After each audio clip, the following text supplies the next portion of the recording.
কতবার ভোট দিতে হলো? এই তো দুবার দিতে হবে। গতবার ভোট দিয়েছিলেন? হ্যাঁ, তাহলে বলছি এখানটা ভোট নাকি দিতে পারেনি মানুষজন ঠিকঠাক মতন? আমরা দিয়েছি। আপনারা দিয়েছিলেন ভোট? হ্যাঁ, আবার দ্বিতীয়বার দিলেন? এই দুবার ধরে ভোট দিতে হচ্ছে, হ্যাঁ, কি দুবার বলবেন? ভোট দিতে হচ্ছে, কি কারণ জানি না।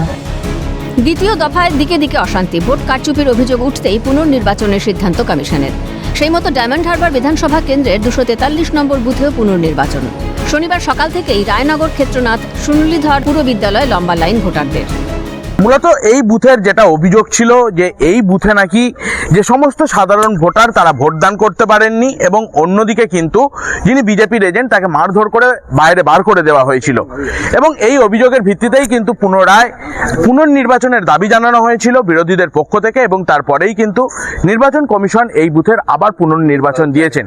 এবং সাধারণ বাসিন্দারা যেমনটা জানাচ্ছে, অনেকেই কিন্তু সাধারণভাবেই গতবারেও ভোটদান করেছিল, এবারেও ভোটদান করছে।